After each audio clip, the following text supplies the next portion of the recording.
श्रोतागण, भाई और बहनों, मातृशक्ति को नमन।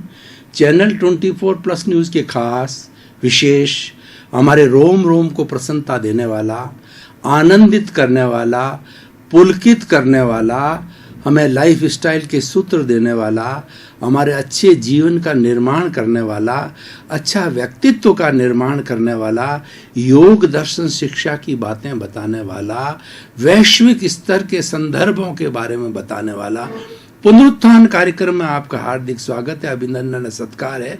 पुनरुत्थान कार्यक्रम में प्रतिदिन नए नए विषयों के साथ में प्रवेश होते हैं। हर विषय में सागर सी गहराई होती है और जो है पर्वत सी ऊंचाई होती है, यानी हर विषय को होलिस्टिक बनाया जाता है, शोध परख बनाया जाता है, मल्टी डायमेंशनल बनाया जाता है, ताकि हर रुचि के व्यक्ति, हर उम्र के व्यक्ति और हर मेंटल स्टेटस व्यक्ति के लिए वो उपयोगी हो, सार्थक हो। और यही इस पुनरुत्थान कार्यक्रम की विशेषता। और इसी क्रम के अंदर आज हम एक बहुत ही सुंदर विषय जो है हमारी चिकित्सा के संबंधी, उस विषय को लेकर के उपस्थित हो रहे हैं। आज का हमारा विषय है प्राकृतिक चिकित्सा में उपवास का महत्व। भाई और बहनों, दर्शकगण, श्रोतागण, सुखी रहने के लिए स्वास्थ्य बहुत जरूरी है। हमारा फिजिकल हेल्थ, जो हमारा शारीरिक स्वास्थ्य बहुत ही जरूरी है। अगर शारीरिक स्वास्थ्य नहीं है तो व्यक्ति को कोई भी कार्य करने की इच्छा नहीं रखती है, शक्ति नहीं रहती है, रुचि नहीं आती है। सबसे पहले शारीरिक स्वास्थ्य चाहिए। और शारीरिक स्वास्थ्य को के क्रम के अंदर आज हमारे सामने दो शब्द है, एक तो प्राकृतिक चिकित्सा और दूसरा उपवास। इन दोनों शब्दों को पहले हम व्याख्या करेंगे, दोनों शब्दों की। प्राकृतिक चिकित्सा किसे कहते हैं? प्राकृतिक चिकित्सा प्रकृति से जुड़ी हुई है, यानी जब से सृष्टि बनी है, जब से कॉस्मोस, सृष्टि, पर्यावरण, ये पृथ्वी और हमारी नेचर माँ जब से बनी है, तभी से चिकित्सा का जो क्रम है वो प्राकृतिक चिकित्सा के माध्यम से किया जाता है। यानी जो प्रकृति के कॉन्स्टिट्यूएंट्स है उनसे चिकित्सा की जाती है और प्राकृतिक चिकित्सा कही जाती है। तो हमारी प्रकृति क्या है? प्रकृति पंचभूतात्मक है। पृथ्वी, जल, अग्नि, वायु और आकाश, ये पांच भूतों से ये सारी सृष्टि बनी है। पांच भूतों से सारा विश्व बना है, पांच भूतों से सारा पर्यावरण बना है, कॉस्मोस बना है, ब्रह्मांड बना है। और इस ब्रह्मांड के अंदर 84 लाख जीवा योनि का मतलब उत्पत्ति स्थान है, जहां से वो जीव पैदा होते हैं। लेकिन उन जीवों की संख्या, उन आत्माओं की संख्या, उन जीवित प्राणियों की संख्या असंख्य अनंत है। कहने का अर्थ ये है, ये हमारा ब्रह्मांड जो है वो असंख्य अनंत जीवित प्राणियों को जन्म देता है, भरण पोषण करता है, और वो उसी के अंदर ही अपना जीवन यापन करके इसी के अंदर विलीन हो जाते हैं। यानी जो पांच भूत है, उन पांच भूतों से कोई भी जीवित प्राणी का शरीर जन्म लेता है, उससे पोषित होता है, और जब वो मरता है तो उसी में विलीन होता है। विलीन होने का अर्थ ये कि पांच भूतों का जो पुतला है, ये जो शरीर है, उसमें पृथ्वी में, जल में, अग्नि में, वायु में और आकाश में पूरे चले जाते हैं और इस सृष्टि के अंदर जाकर के विलीन हो जाते हैं। सृष्टि की जो हमारी एनर्जी है सृष्टि की, वो शाश्वत है। वो भूत, भविष्य और वर्तमान में एनर्जी एक सी रहती है। उस एनर्जी का एक अंश भी कम नहीं होता है, मात्र रूपांतरण होता है। ठोस द्रव में बदल जाता है, द्रव गैस में बदल जाता है,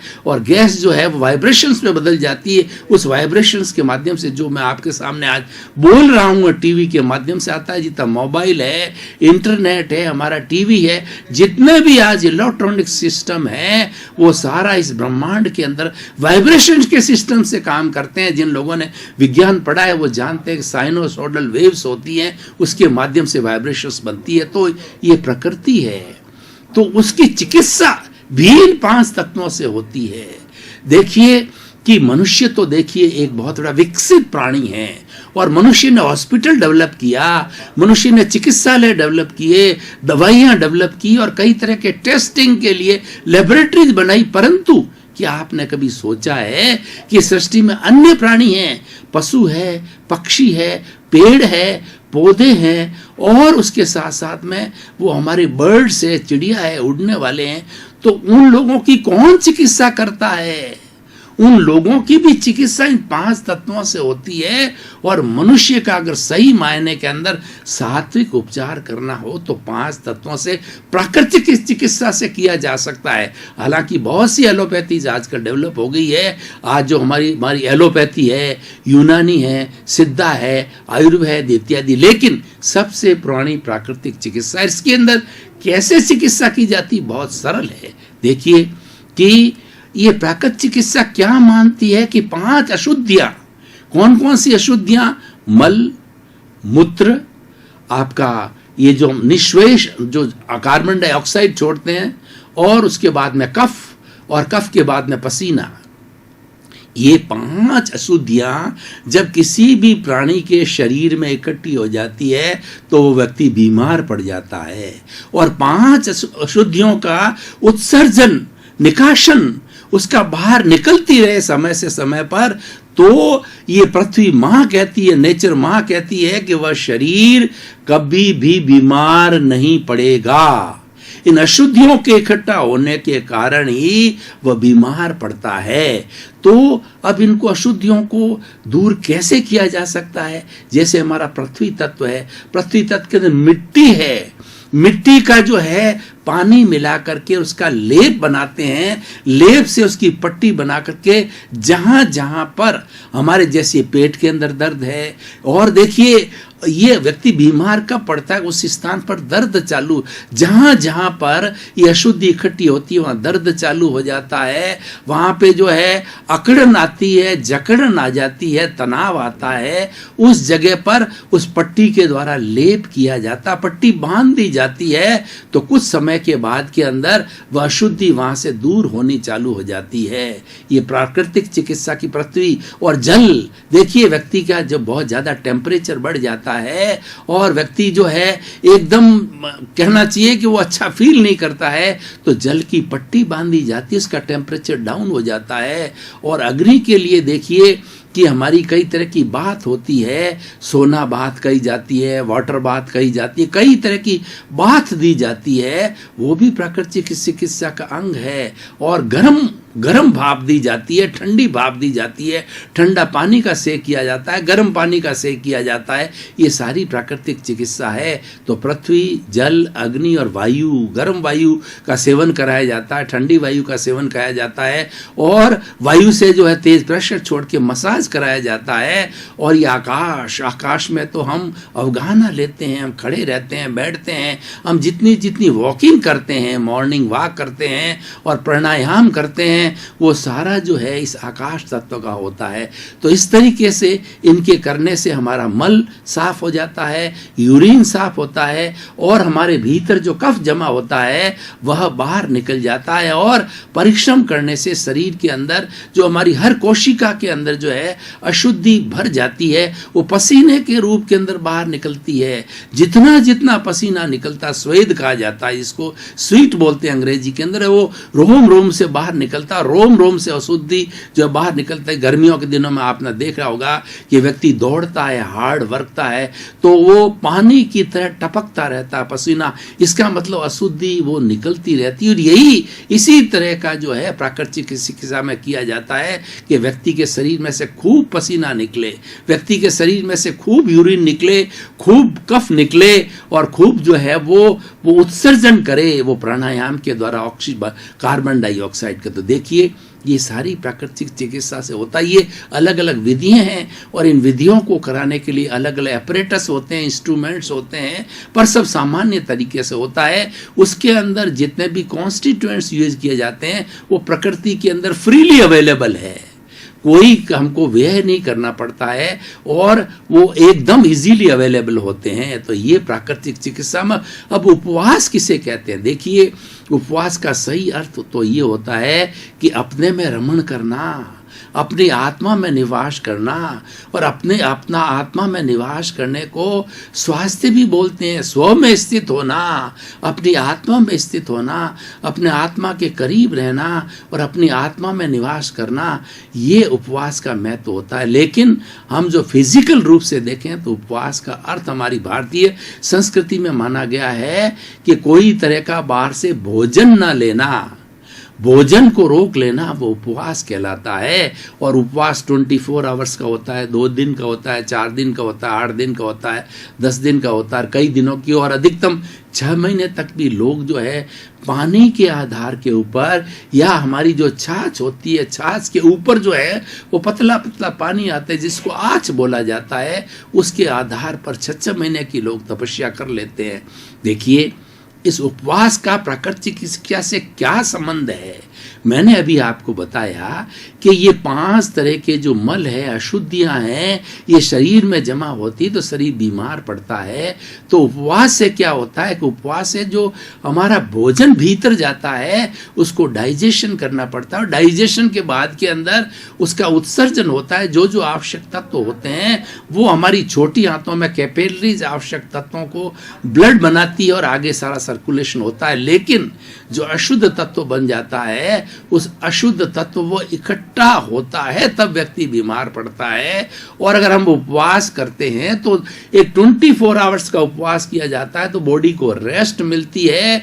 तो हमारे जितने भी ये अंग होते हैं जो कि उत्सर्जन का काम करते हैं, वह मल है, और ज्यादा उसका प्रेशर नहीं आता है, पुराना मल है, वो चिकित्सा के द्वारा बाहर निकाल दिया जाता है। तो उपवास भी एक चिकित्सा का काम करती है। और हमारी संस्कृति में तो ये कहा गया है कि सप्ताह में उपवास करो, मास में उपवास करो, जैसे जैसे आपकी बॉडी को सूट करे उपवास अवश्य करना चाहिए, ताकि कम से कम 24 आवर्स हमारे डाइजेशन सिस्टम को, उत्सर्जन सिस्टम को जो है रेस्ट मिल सकते हैं। और रेस्ट मिलने से वो पुनः जो है अपने जितने भी जो है सिक्रेशन करने वाले हमारे तत्व है उनको इकट्ठा करती है, उनको रेस्ट मिलती है, और उनका जो है वो घिसना ज्यादा बंद हो जाता है। और रेस्ट मिलने से वो फिर से सक्रिय हो जाते हैं, उनमें एनर्जी आ जाती है, और प्राकृतिक शिक्षा को स्थान मिल जाता है कि जो हमारी जमा अशुद्धि है उसको बाहर निकालने का। तो भाई और बहनों, दर्शकगण, श्रोतागण, हम होलिस्टिक रूप से देखें, उपवास और प्राकृतिक चिकित्सा का जोड़ा है। प्राकृतिक चिकित्सा भी चले और उपवास भी चले तो हमारा जो ट्रीटमेंट है वो जल्दी होता है। देखिए, आज व्यक्ति आज के सिनियोरियोसिस में एपिसोड को जोड़ना चाहता हूं। आज व्यक्ति बहुत अस्त हो गया है, बहुत अस्त व्यस्त हो गया है, बहुत बिजी हो गया है। बिजी नहीं कहूँगा, वो अस्त व्यस्त हो गया है। बिजी रहना तो बहुत अच्छा है। बिजी रहने के लिए व्यक्ति को शेड्यूल होना चाहिए, उठने का शेड्यूल, खाने का शेड्यूल, पीने का शेड्यूल, और सोचने का शेड्यूल, व्यायाम करने का शेड्यूल, और उसके साथ साथ के अंदर रेस्ट करने का शेड्यूल सब फिक्स होता है, तो वह भी व्यस्त होता है व्यक्ति।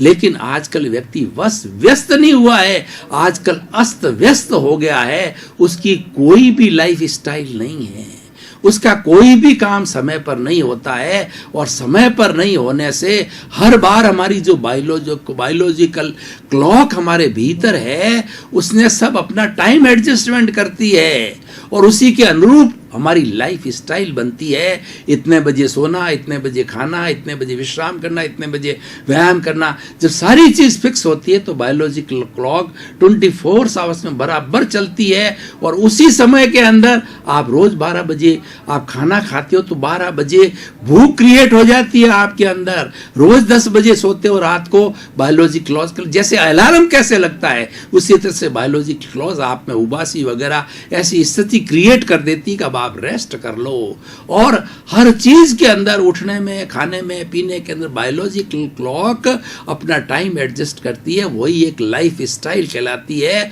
उससे आदमी कभी बीमार नहीं पड़ता और सब चीज व्यवस्थित हो। लेकिन अस्त व्यस्त होने से कोई चीज टाइम से नहीं होता, पंक्चुअलिटी से नहीं होता है, तो व्यक्ति क्या करता, आज इतना हरिडली है, वो एलोपैथी की शरण में जाता है। एलोपैथी तुरंत जो है वो बीमारी को दबाती है, लेकिन उसके साथ साथ में साइड इफेक्ट खड़ा कर देती है। एक बीमारी को दबा करके और बहुत सी बीमारियां भीतर क्रिएट कर देती है और धीरे धीरे वो बीमारी जो है वो फैलती जाती है। जब कहते हैं ना कि हम कर्ज लेते हैं तो कर्ज को चुकाने के लिए फिर कर्ज लेते हैं, फिर कर्ज लिया, फिर चुकाया, इस तरीके से कर्ज को चुकाने के लिए कर्ज लेते रहते हैं। उसी तरीके से एलोपैथी भी वही काम करती है, एक बीमारी को दबा के दूसरी बीमारी खड़ी कर देती है, दूसरी बीमारी का ट्रीटमेंट लेते हैं तो तीसरी को खड़ी करती है और ये बीमारियों की चेन हमारे भीतर चलती रहती है, उनका जड़ से उन्मूलन नहीं करती। लेकिन प्राकृतिक चिकित्सा जड़ से उन्मूलन करती है। उपवास होता है वो पूरे बॉडी के हर सिस्टम को रेस्ट देता है, क्योंकि सारे सिस्टम को जो एनर्जी मिलती है वो हमारे भोजन से मिलती है, पानी से मिलती है और हमें ऑक्सीजन से मिलती है और हमें धूप से मिलती है। दूसरी चीजें तो हमें सहज अवेलेबल है, धूप है, ऑक्सीजन है, पानी है, ये तो सहज अवेलेबल है। लेकिन सबसे ज़्यादा परसेंटेज होती है भोजन की होती है, उसको हम रोक देते हैं, विश्राम देते हैं, पूरी बॉडी को विश्राम मिलता है और हमारे शरीर में एक्स्ट्रा फैट नहीं बढ़ती है, हमारा शरीर का वजन है नियंत्रण रहता। आजकल मोटापा बहुत बढ़ रहा है और मोटापा बढ़ने का सबसे बड़ा काम है कि हम शरीर को बिल्कुल विश्राम नहीं देते, हम शरीर को उपवास नहीं कराते, 24 घंटे ठूसते रहते हैं। आप दूसरे प्राणियों से सबक लीजिए, दूसरा प्राणी जब तक भूखा नहीं होगा तब भोजन, वह ग्रास जो है वो घास में अपना मुंह नहीं डालेगा। गाय को लीजिए तो गाय जब भूखी होगी तब वो पेड़ पौधों के ऊपर जाकर के अपनी गोचरी करेगी, उसी के नाम से गोचरी बना है, और उसके सामने चारा रख दीजिए। अगर उसकी भूख शांत है तो कभी भी मुंह नहीं डालेगा। मनुष्य पशुओं प्राणियों से गया बीता है। 24 आवर्स जो हमारा ये पेट है उस गोदाम के अंदर डालता रहता, रात की 12 बजी है, 2 बजी है, 4 बजी है, दोपहर है, डालता ही रहता है, डालता ही रहता है। उसके डालने से हमारी फैट्स बढ़ती है, बीमारियां बढ़ती। तो भाई और बहनों, दर्शकगण, श्रोतागण, जैसी हमारी पुनरुत्थान कार्यक्रम की परंपरा है, हर एपिसोड को हम कसौटी पर कसते हैं, उसकी रिलेवेंस को पता करते हैं, उसकी सोशल यूटिलिटी को पता करते हैं, उसकी जो है क्या प्रासंगिकता है आज के परिप्रेक्ष्य के अंदर। तो मैं कहना चाहूँगा, अगर व्यक्ति शारीरिक रूप से स्वस्थ रहना चाहता है तो उसको प्राकृतिक चिकित्सा की तरफ जाना चाहिए, उसको अपनी लाइफ स्टाइल का शेड्यूल एकदम फिक्स करना चाहिए, ताकि उसकी बायोलॉजिकल क्लॉक है अलार्म की तरह हर चीज़ को एडजस्ट करके रखे, और हर चीज़ को एडजस्ट करके वो रखती है तो उसी समय भूख लगती है, प्यास लगती है, विश्राम होता है, कार्य की ऊर्जा मिलती है। और जब आप फुल स्विंग में होते, 10 से 5 के बीच के अंदर ऑफिस के अंदर कार्य में होते हैं, तो हमारी बायोलॉजिकल क्लॉक है आपको फुल एनर्जी देती है, और 10 और 5 के बीच में जो वर्किंग टाइम होता है उसमें पूरे उत्साह के साथ, जोश के साथ, एनर्जी के साथ, होश के साथ जो है आप अच्छा कार्य कर सकते हैं। तो भाई और बहनों, दर्शक श्रोतागण, मैं आपको कहना चाहूँगा कि आज का विषय बहुत ही सुंदर है।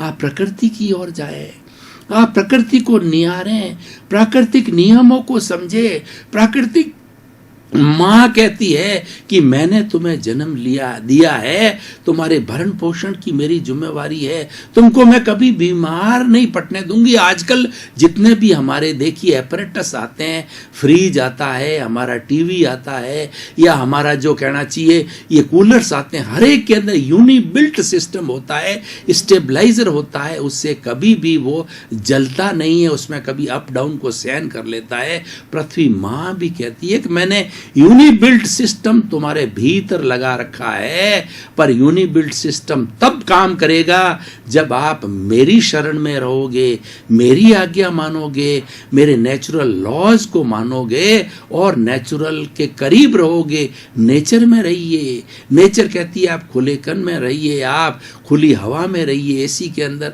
आपको रहने की कहाँ जरूरत है। आप धूप भी सहन कीजिए, आप शुद्ध प्राणवायु लीजिए, शुद्ध पानी पीजिए, और उसके साथ साथ में शुद्ध हमारी जो पृथ्वी है, जो माँ है, उसके आप विचरण कीजिए, आप मॉर्निंग वॉक कीजिए, आपको बहुत ही शुद्ध वायु मिलेगी। तो भाई और बहनों, दर्शकगण, श्रोतागण, मैंने जैसा प्रारंभ से किया था कि फिजिकल हेल्थ बिना कुछ ही नहीं हो सकता।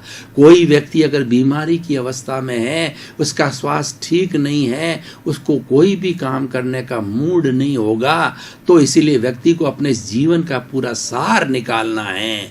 अगर जीवन के अंदर अच्छा व्यक्ति बनना है, जीवन में समाज का परोपकार करना है, जीवन में नए नए कीर्तिमान खड़े करने हैं, जीवन के अंदर नए नए हाइट्स को प्राप्त करना है, नए नए अचीवमेंट्स को प्राप्त करना है, तो फिजिकल हेल्थ जरूरी है।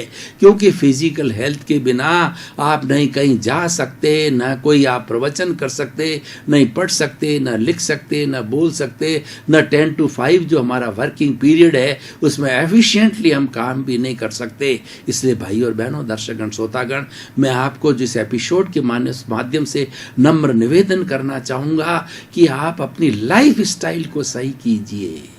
आपका हर क्षण निश्चित समय पर होता है। अगर आपके सोने का समय 10 बजे का फिक्स है तो दूसरा कार्य आप कल के लिए करिए, निशेष हो जाइए, आज का मैंने कार्य समाप्त कर दिया और सो जाइए। अगर आपके उठने का समय 6 बजे का आपने फिक्स कर रखा है तो हर परिस्थिति के अंदर आप 6 बजे उठ जाइए। मॉर्निंग वॉक का टाइम फिक्स कीजिए, खाने का टाइम फिक्स कीजिए, ब्रेकफास्ट का टाइम फिक्स कीजिए और हर कार्य को आप संयमित रूप से करते रहेंगे। आप कभी भी बीमार नहीं पड़ोगे और कभी भी बीमार नहीं पड़ोगे तो कभी भी हमारी लाइफ बोरिंग नहीं होगी, हमारी लाइफ के अंदर उत्साह आएगा, एनर्जी आएगी, आप शतायु होंगे। ये जो हमारी भारतीय संस्कृति में शतायु होने का जो आशीर्वाद दिया गया, उसके पीछे भी यही लॉजिक है कि हमारे जो नेचुरल लॉ शतायु बनाते हैं। नॉर्मली आज से 50-100 साल पहले लोग 100 साल का जीवन जिया करते थे और उनकी लाइफ स्टाइल भी 100 ईयर्स के अनुसार से डिजाइन की गई थी कि पहले 25 साल ब्रह्मचर्य आश्रम, दूसरे 25 साल गृहस्थ आश्रम, तीसरे 25 साल वानप्रस्थाश्रम, समाज का ऋण उतारने के लिए परोपकार, और चौथे लास्ट 25 साल 75 से 100 साल की उम्र संन्यास आश्रम। आप प्रभु की भक्ति करो, आप ईश्वर का याद करो, आपका सेल्फ रियलाइजेशन करो, इंट्रोस्पेक्शन करो, अपना निरीक्षण करो, अपना परीक्षण करो और अपने आप को पहचानो। और अपने आप को पहचान करके आप सिद्ध बुद्ध मुक्त होकर के मोक्ष की अवस्था, जो हमारा पुरुषार्थ चतुष्ट है, काम। दर्शकगण, श्रोतागण, भाई और बहनों, आपका बहुत बहुत धन्यवाद। पुनरुत्थान कार्यक्रम एक प्रगतिशील पानी की तरह बहता हुआ कार्यक्रम है और हर क्षण आपको नए नए विचार, नया नया उत्साह, नई नई चीजों का संचार करता है। हर क्षेत्र की चीजें शोध पूर्वक आपको बनाई जाती है, क्योंकि हमारा उद्देश्य है कि सुधरे व्यक्ति, समाज, व्यक्ति से राष्ट्र स्वयं सुधरेगा। हम व्यक्ति को सुधारेंगे तो देश सुधरेगा, विश्व सुधरेगा, 7 अरब की जनसंख्या सुधरेगी।